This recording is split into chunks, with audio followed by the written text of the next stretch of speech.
শিউলি কই কাকা? আছে, শিউলি বাড়িতে আছে। ওই যে কইছিলাম লতিফের ভিতরটা ও তো মেলা দিন থাকে না, জঙ্গল মঙ্গল ভরে গেছে। কইছিল লতিফের সাথে কইটা এই জঙ্গল মঙ্গল সাফ করতে। আমি যাই কাকা। তুই তো আমার কাছে আসলে যাইতে চাস না, তো হঠাৎ যাওয়ার জন্য তো তাড়া কিসের রে? তুঙ্গ বাড়িতে যাই। শিউলি একলা একলা এত কাম, লতিফ ভাই আছে, আমি গেলে ওকে সহযোগিতা হইব আর কি। আচ্ছা আচ্ছা যা, শোন শিউলিকে পাঠাই দিস, যা।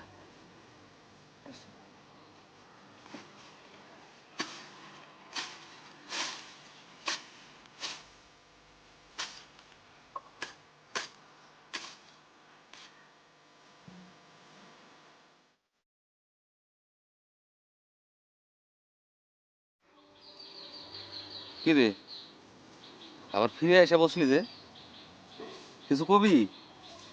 কাকা, অনেকদিন ধরেই তোমার একটা কথা কুম কুম করতেছি। কি ক?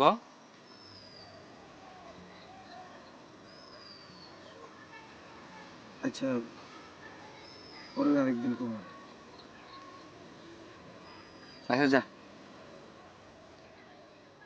যা।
যাচ্ছি। ঠিক আছে, এসো। শোনো,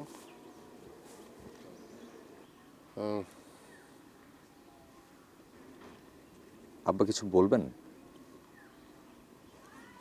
হ্যাঁ মানে আমি শৈলী মেয়েটাকে খুব পছন্দই করতাম। ওকে আমি এবাড়ির বউ করতে চেয়েছিলাম। শৈলী হঠাৎ করে এখানে চলে গেল কেন সেটা আমি অবশ্য তোমাকে জানাইনি। শৈলীও চাইনি যে আমি তোমাকে জানাই। তবে আমার কেন যেন মনে হয় তোমাকে জানানোটা আমার উচিত ছিল। আমি সেই উচিত কাজটি করিনি, সেই জন্য তুমি আমাকে ক্ষমা করে দিও। আব্বা কি বল? আব্বা, আমি আপনার কাছে ক্ষমা চাচ্ছি। না না, তুমি কেন ক্ষমা চাইবে? সেটা আমি আপনাকে এখন বলতে পারবো না, সময় হলে আপনি বুঝতে পারবেন।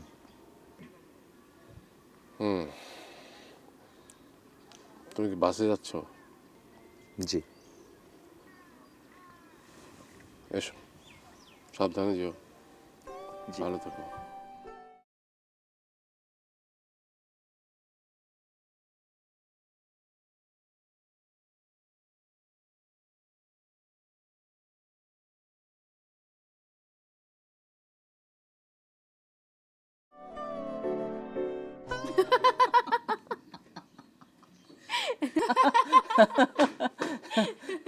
তুই তো অনেক মজা করে কথা করছিস শিউলি। হ, আমি আরো অনেক মজার কথা জানি।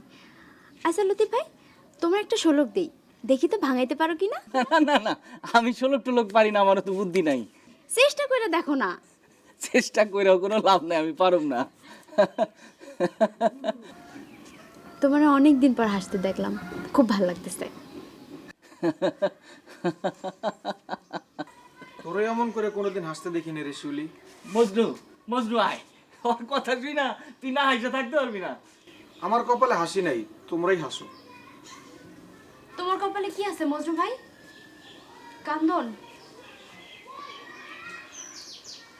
দাঁড়াও মজনু ভাই, তোমার লগে আমার কথা আছে। হাসি আর কান্দন দুই যমজ বোন, দুইজন দুইজনের ছাড়া থাকতে পারে না। তুমি এসে কান্দনে নিয়ে যাবা, হাসি পিছু পিছু যাবো, আর তুমি হাসিরে নিয়ে যাবা, কান্দন পিছু পিছু যাবো। হাসি কান্না দুইজনরে নিয়ে সংসার করার আমার কোনো ইচ্ছা নেই। তোরা থাক হাসিরে নিয়ে, আমি থাকি কান্দারে নিয়ে। আওয়াল কাকা তো কইল লতিফ ভাই নাকি তোকে বাড়ির জংলা পরিষ্কার করার দায়িত্ব নিস।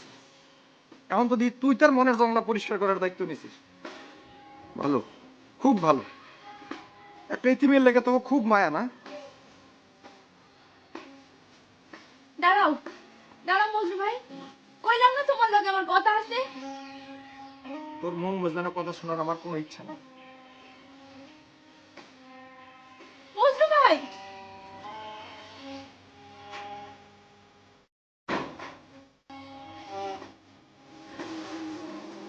ওর কি হয়েছে রে শিল? জানি না লতিফ ভাই, মানুষ তো কখন কেন কিসে কথা কেউ বলতে পারে না। তুমি এক কাম করো, তুমি তুমি এখন যাও, দুপুরে খাইতে।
চা খাবি একটু? না, চল একটু কোথাও বসি, মানে তোর সাথে আমি একটু। ঠিক আছে, মানে আমি একটা কথা জিজ্ঞেস করবো, তুই একটু সত্যি কথা বলবি? মানে তুই কি আসলে শৈলীর জন্য ঢাকাতে যাচ্ছিস?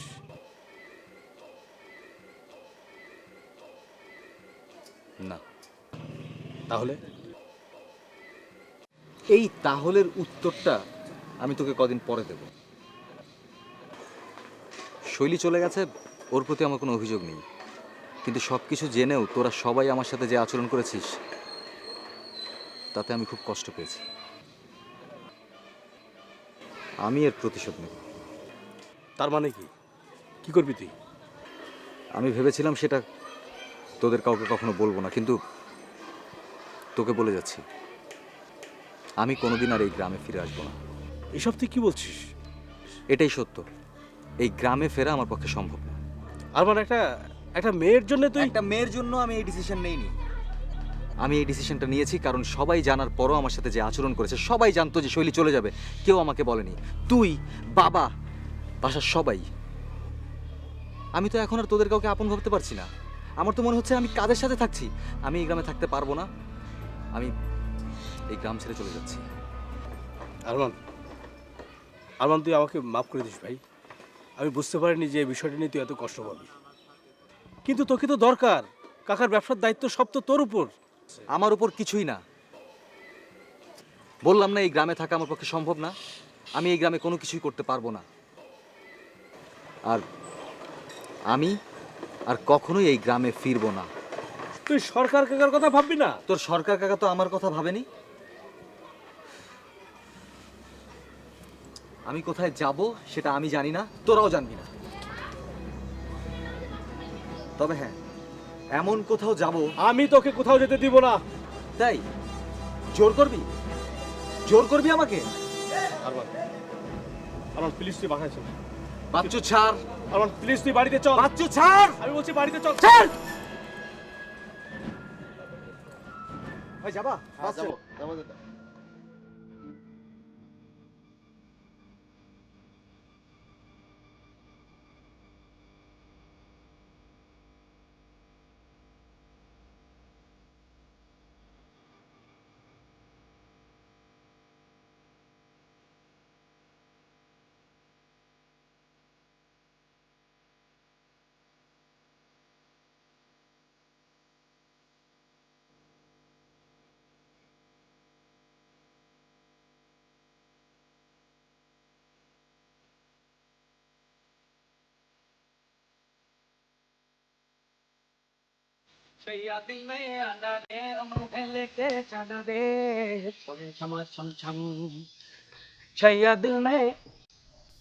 নমস্কার নমস্কার উকিল বাবু। নমস্কার নমস্কার। হ্যাঁ, তাই যে আমাকে ঘুরডিহাটের রাস্তাঘাট তো ভালোই, অবাধে রিক্সা চলাচল করে। তো এই রিক্সা ছাইরা আপনি এরকম হাইটে দেখতেছেন কেন? আরে আমি রিক্সা ছাড়িনি, রিক্সাই আমাকে ছেড়ে দিয়েছে। এইটা কেমনে সম্ভব? আরে রিক্সার চেইন ছিঁড়ে গেছে। তো বলেন আপনারা কেমন আছেন? হ্যাঁ, ভালো আছি। তো উকিল সাহেব, মানে আমারে চিনতে পারছেন আপনি? কেন চিনবো না?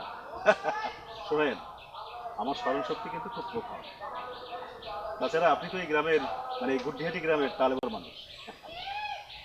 তা চিনছেন যখন, আরে কোন তো আমার নাম কি? হ্যাঁ, রতন। আরে আমি তো পুরা সিরিয়াসলি অবাক হয়ে গেছি। দেন এই ব্যাগটা দেন। না না না, ঠিক আছে, লাগবে। আরে দেন না, দেন না। আচ্ছা ঠিক আছে, লাগবে না। এই সরকার কাকা কি আপনার খবর পাঠাইছে নাকি? না, সরকার সাহেব আমাকে খবর পাঠাননি। আমাকে খবর পাঠিয়েছে আপনাদের গ্রামের মধু ব্যাপারী। মধু ব্যাপারী চেনেন তো? মধু ব্যাপারই তো চিনি। হ্যাঁ, তো ভাবলাম যে গুড্ডিহাটি গ্রামে যখন এসেছি, তখন প্রথমে তো সরকার সাহেবের সাথেই দেখা করা উচিত, কি বলেন? না, তা উচিত, সরকার সাহেবের সাথে দেখা তো করবেন, গুডিয়াটি গ্রামে যেহেতু আসছেন। কিন্তু ওই মধু ব্যাপারীর সাথে আপনার লেনাদেনাটা কি? মানে মধু ব্যাপারীর কি দরকার আপনার? সেটা তো আমি এখন বলতে পারবো না, তার সঙ্গে কথাবার্তা হবে, তারপরে বলতে পারবো। আচ্ছা, এটা আপনাকে বিষয়, অসুবিধা নাই। দেন আপনার আগাই দিই। না না, আমাকে আগিয়ে দিতে হবে না, আমি একা একাই যেতে পারবো। আপনাদের এই নির্জন পথটা আমার খুব ভালো লেগেছে। কখনো কখনো এই নির্জন পথে হাঁটতে খুব ভালো লাগে, সঙ্গীর দরকার হয় না। একটু সিরিয়াস ম্যাটার। হ্যাঁ, মানে এতদিন পড়াশোনা করছি, পড়াশোনা করতে গিয়ে অনেক কিছু জানছি বলতে যে ধরেন যে উকিল সম্পর্কে জানছি যে এরা ওই মার্ডার কেস কামারি, তারপর হচ্ছে দলিলপত্র খাতাপত্র ঘাটাঘাটি করে। কিন্তু আপনি তো পুরা মানে সাহিত্যিক কথাবার্তা কওয়া শুরু করছেন। এই ঠিক ধরেছেন, আমি কিন্তু একসময় লেখালেখি করতাম, কবিতাও লিখতাম। বাহ, চমৎকার বিষয়, কবিতা লিখতেন। তার মানে আপনি বলতেছেন তাহলে আপনার সাথে আর যাওয়া লাগবে না? না ঠিক আছে, আপনি ভালো থাকবেন। হ্যাঁ, ওকে ওকে ইয়াংম্যান।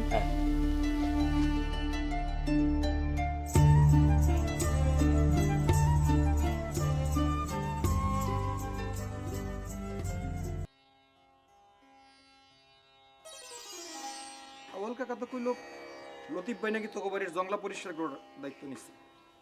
এখন তো দি তুই তার মনের জংলা পরিষ্কার করার দায়িত্ব নিছিস। ভালো, খুব ভালো। একটা ইতিমের লেগে তোকে খুব মায়া না? দাঁড়াও দাঁড়াও ভাই, কই দাঁড়াও তো, চলো আমার কথা আছে। তোর মন বোঝানো পছন্দ আমার নাই। ও তো ভাই,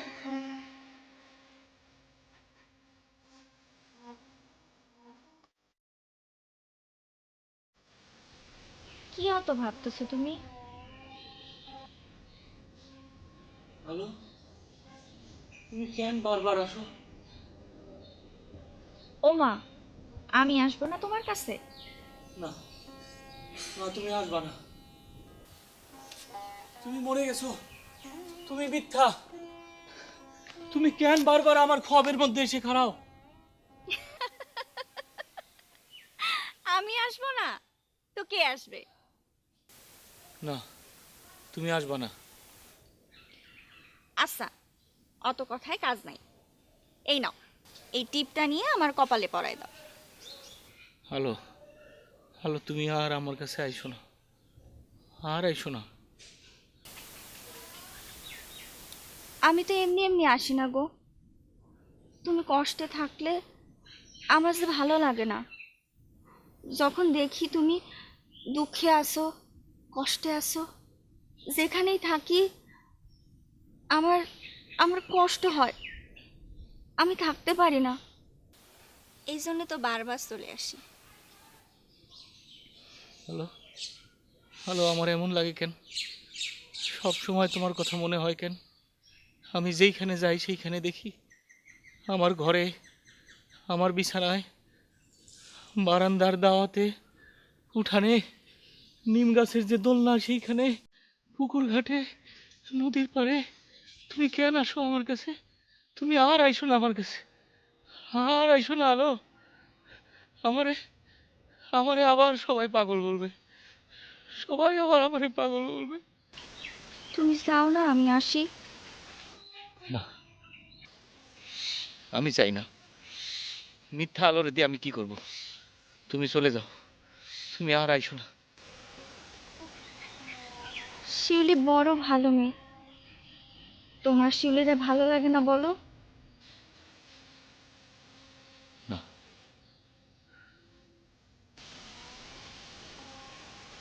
আমি চাই শিউলিরে তোমার ভালো লাগুক। শিউলি ভালো মেয়ে। আমি এখন যাই গো। তুমি কই যাও? কই যাও? একটু পরে সন্ধ্যা হয়ে আসবে, ঘরে আলো দিতে হবে না? যাই।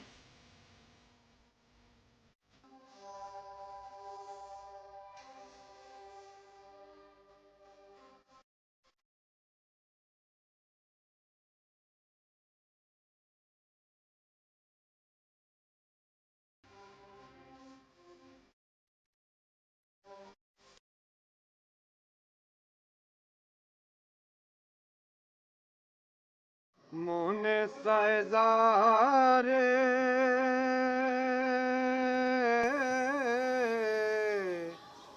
মনে চায় যারে পাই না তারে খুঁজে ফিরে তোমারই আশায় ও বন্ধুরে খুঁজে ফিরে তোমারই আশায় নিশি নারাইতে স্বপ্ন দেখিয়া উঠিলাম চমকিয়া কি রূপ হেরিয়া কি রূপ হেরিয়া রে।